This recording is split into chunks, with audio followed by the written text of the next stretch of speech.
Assalamualaikum warahmatullahi wabarakatuh. Selamat datang di Rita Fatmala Channel. Jangan lupa untuk selalu like dan subscribe channel ini ya.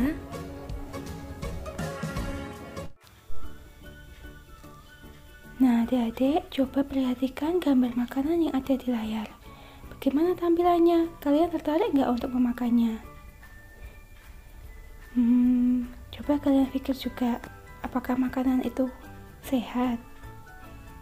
Nah, simpan jawaban kalian ya, karena kita akan mempelajari tentang itu, yaitu tentang zat aditif dan zat adiktif. Nah, pertama kita akan mempelajari tentang zat aditif. Zat aditif adalah bahan yang ditambahkan dengan sengaja ke dalam makanan atau minuman dalam jumlah yang kecil saat pembuatan makanan. Tujuannya untuk apa sih? Tentunya untuk memperbaiki penampilan, cita rasa, tekstur, aroma, dan untuk memperpanjang daya simpan. Selain itu, juga untuk menambah nilai gizi jika ditambah protein, mineral, dan vitamin. Nah, berdasarkan fungsinya, zat aditif ini dibagi menjadi pewarna, pemanis, pengawet, penyedap, pemberi aroma, pengental, dan pengemulsi. Sedangkan berdasarkan asalnya ada dua, yaitu menjadi zat aditif alami dan zat aditif buatan. Contohnya dari zat aditif alami seperti pewarna dari daun. Selain itu ada penyedap dari daging hewan. Ada juga pengental dari alga. Sedangkan zat aditif buatan contohnya ada pengawet dari benzoat, pemanis dari sakarin, dan pewarna dari tartrazin.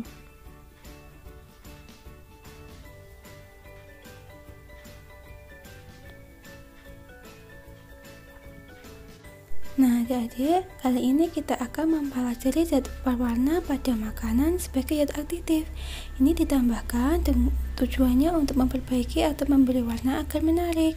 Nah, ada beberapa zat pewarna. Yang pertama yaitu pewarna alami, contohnya yaitu daun suci. Daun suci akan memberikan warna hijau pada makanan. Selain itu adalah buah stroberi.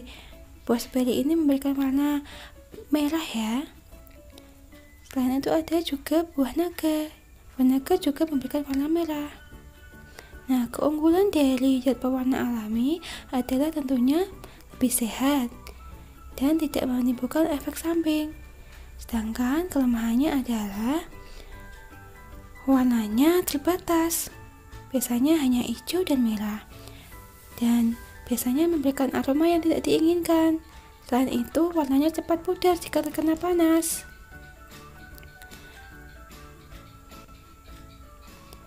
Nah, berikut adalah tabel-tabel jenis pewarna alami. Kalian bisa pause ya.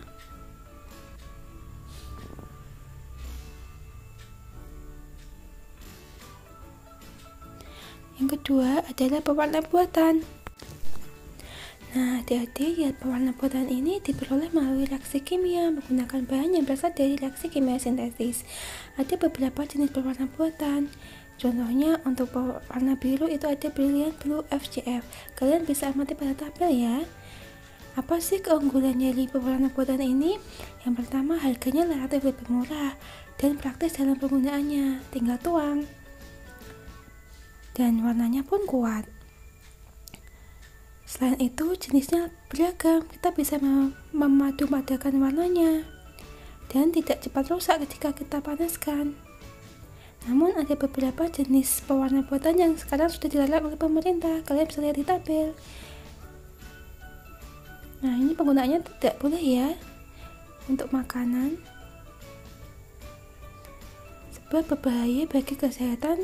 Nah, adik-adik, selanjutnya kita akan mempelajari zat aditif dari segi fungsinya yang kedua, yaitu zat pemanis. Sesuai namanya, zat pemanis ini ditambahkan untuk memberikan rasa manis pada makanan. Pemanis juga dibagi menjadi dua, yaitu pemanis alami dan pemanis buatan. Pemanis alami contohnya adalah gula, baik itu gula pasir maupun gula kelapa.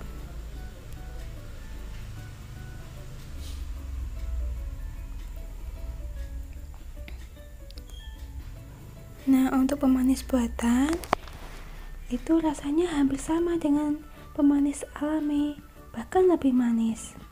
Nah, ini dibuat melalui reaksi kimia tertentu sehingga menghasilkan senyawa yang mempunyai rasa manis. Penggunaan secara berlebihan tentunya akan mengganggu kesehatan. Nah, perbandingan tingkat kemanisan pemanis buatan dan pemanis alami bisa kalian lihat di tabel. Kemudian yang ketiga dari segi fungsinya adalah zat pengawet. Tambahkan pada makanan agar makanan tidak cepat rusak.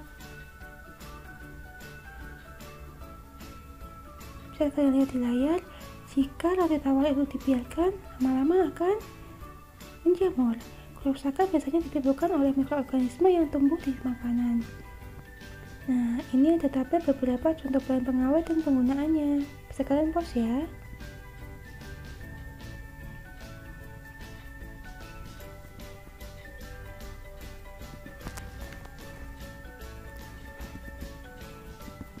Kemudian, zat aditif yang keempat adalah zat penyedap. Zat penyedap ditambahkan pada makanan untuk meningkatkan cita rasa makanan sehingga kita ketagihan untuk makan kembali. Contohnya kuah bakso dari kaldu daging sapi.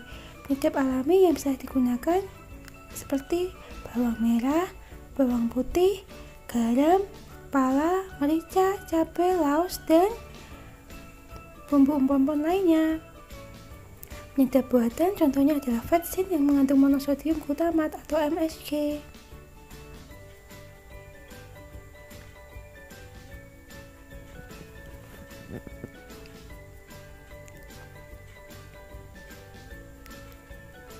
Selanjutnya ada zat pemberi aroma.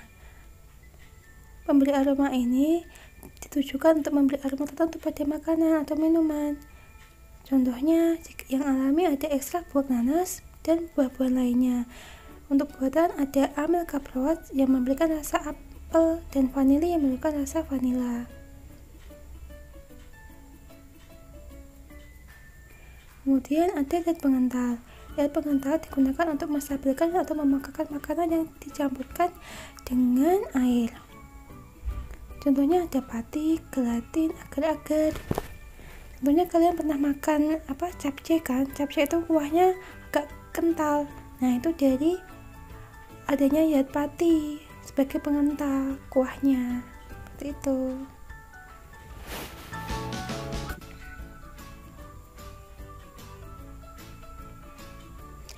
Selain tadi ada zat pengemulsi. Apa sih pengemulsi itu? Zat pengemulsi itu digunakan untuk mempertahankan penyebaran atau dispersi lemak dalam air dan sebaliknya. Minyak dan air tidak dapat bercampur, namun bila ditambahkan sabun, kemudian diaduk, keduanya dapat dicampur. Contoh pengemulsi makanan adalah lecithin yang ada dalam kuning telur maupun dalam kedelai. Lecithin banyak dipakai untuk pembuatan mayones dan mentega. Nah, di layar ada gambar mayones dan juga mentega. Nah, adik-adik kita beranjak ke zat aktif. Berbeda dengan zat aditif, zat aktif adalah zat yang apabila dikonsumsi maka akan menimbulkan ketergantungan atau ingin menggunakannya secara terus-menerus.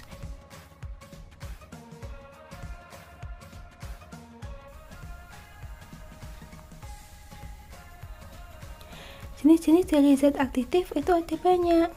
Kita lihat di layar. Yang pertama ada narkotika. Narkotika adalah zat atau obat yang berasal dari tanaman yang dapat menyebabkan penurunan atau perubahan kesadaran, menghilangkan atau mengurangi rasa nyeri, dan menyebabkan ketergantungan bagi penggunaannya. Nah, narkotika ini diklasifikasikan menjadi narkotika golongan 1, yaitu sangat berbahaya. Contohnya adalah heroin, putau, kokain, dan ganja. Jangan sampai kita terjebak dalam pergaulan yang seperti itu. Kemudian, narkotika golongan kedua digunakan sebagai pilihan terakhir dalam pengobatan.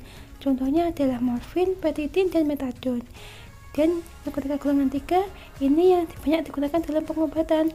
Contohnya adalah kodein. Namun jika berlebihan juga tidak baik ya bagi tubuh kita. Zat aktif yang kedua adalah psikotropika. Psikotropika adalah obat yang berkhasiat psikoaktif yang mempengaruhi mental dan perilaku seseorang. Misalnya, orang yang sulit tidur, bila meminum obat golongan psikotropika akan mudah tidur, dan tidurnya pun nyenyak. Nah, adik-adik, seperti ini pada narkotika, psikotropika juga digolongkan menjadi beberapa golongan. Yang pertama, golongan 1, berpotensi sangat kuat menimbulkan ketergantungan dan tidak dianjurkan sebagai obat. Contohnya adalah ekstasi. Untuk golongan 2, juga berpotensi kuat menyebabkan ketergantungan dan penggunaan pada obat sangat terbatas. Contohnya amfetamin, metamfetamin. Nah, untuk golongan 3 ini berpotensi sedang menimbulkan ketergantungan dan banyak digunakan sebagai obat. Contohnya pentobarbital. Nah, untuk golongan 4 berpotensi ringan menimbulkan ketergantungan dan sangat luas digunakan sebagai obat. Contohnya adalah diazepam dan lain-lainnya. Nah, kemudian zat psikoaktif lainnya. Zat atau obat ini berpengaruh terhadap saraf pusat jika disalahgunakan atau dikonsumsi dalam jumlah yang besar. Nah, sebagai contoh, bisa kalian lihat di layar ya, adalah alkohol, nikotin yang terdapat pada rokok, dan kopi yang mengandung kafein. Alkohol diperoleh secara alami melalui fermentasi glukosa dengan ragi. Untuk nikotin terdapat dalam tembakau, dan kafein secara alami terdapat pada kopi. Nah, ini juga jika berlebihan akan mengganggu saraf pusat. Bagaimana sih dampak penggunaan zat aktif bagi kesehatan? Nah, kita bahas dulu tentang dampak penggunaan narkotika. Kita kelompokkan menjadi dampak jangka pendek dan jangka panjang ya. Untuk jangka pendek, ya dia bisa menghilangkan rasa nyeri, mengurangi ketegangan, dan menimbulkan rasa nyaman. Selain itu, dapat mengalami perasaan seperti mimpi dan mengantuk. Tapi jangan sampai kita menyentuhnya ya, karena dampak jangka panjangnya dapat menyebabkan ketergantungan. Kita susah terlepas nantinya dan dapat meninggal jika overdosis. Selain itu dapat menyebabkan penyakit seperti sembelit dan gangguan siklus menstruasi dan juga hipotensi.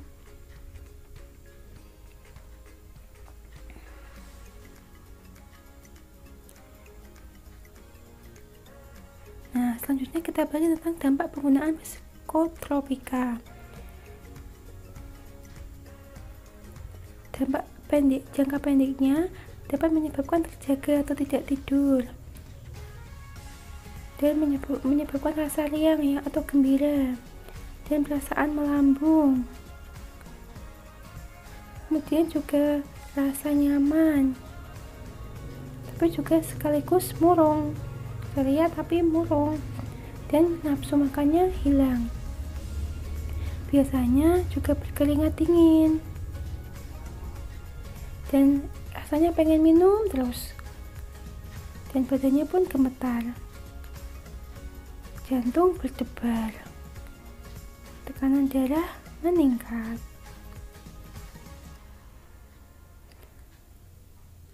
Nah, untuk dampak jangka panjangnya itu dapat menyebabkan kurang gizi, anemia, gampang pusing, dan menyebabkan penyakit jantung. Selain itu dapat menyebabkan gangguan jiwa atau psikotik,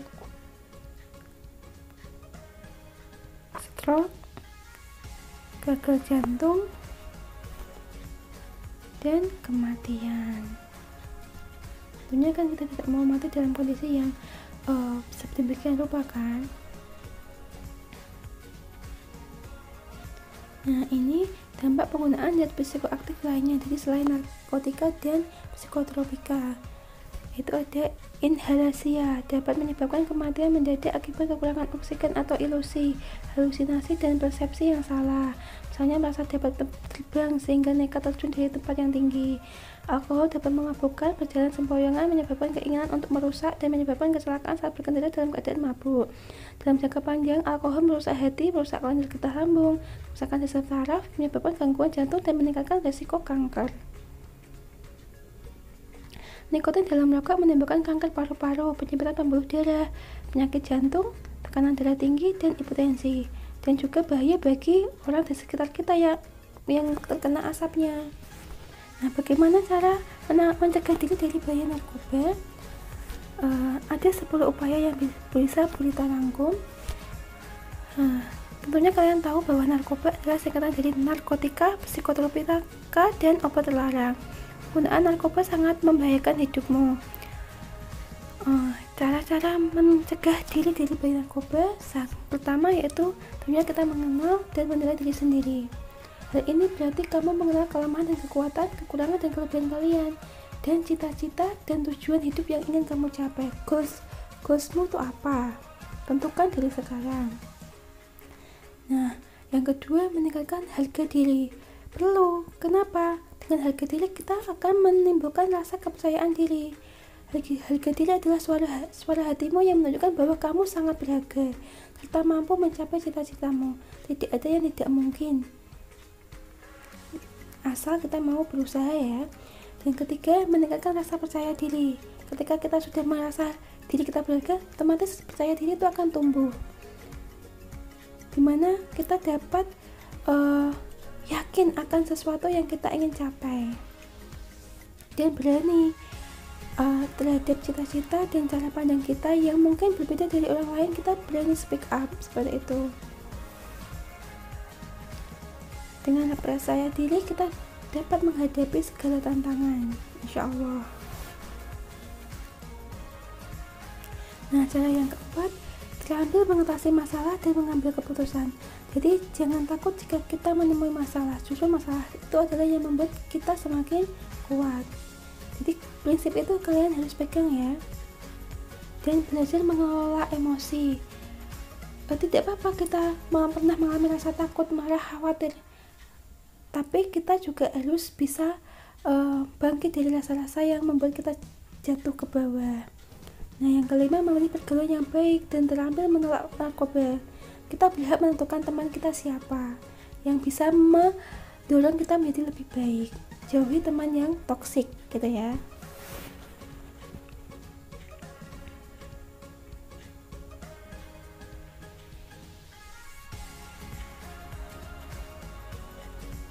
Nah, cara yang keenam adalah jadilah sebagai agen pencegahan penyalahgunaan narkoba.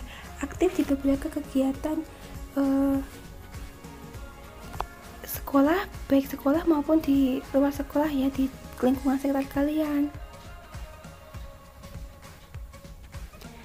Dan sering-sering berdiskusi, berkomunikasi dengan teman, menambah pengetahuan gitu ya. Tentunya kalian juga harus menerapkan pola hidup sehat, makanan dan minuman yang bergizi, olahraga teratur, tidurnya cukup, jangan bekerja untuk hal yang tidak penting. Dan selain itu, yang paling penting adalah memperkuat iman dan takwa kalian kepada Allah, karena Allah lah yang bisa membolak-balikkan hati kita. Jadi minta untuk ditetapkan pada iman kita, dan lakukanlah kegiatan yang positif, apalagi selama pandemi ini. Sebisa mungkin carilah kegiatan-kegiatan yang hal-hal baru yang membuat kalian menemukan ilmu baru, seperti misalnya membuat kerajinan atau apa, karena kita kan tidak bisa mengikuti kegiatan ekstrakurikuler ya. Buatlah kerajinan, mainan gitu. Dan tentunya membangun komunikasi dan hubungan baik dengan keluarga dan teman sekitar kalian. Ngobrol, jangan kalian pendam masalah kalian sendiri.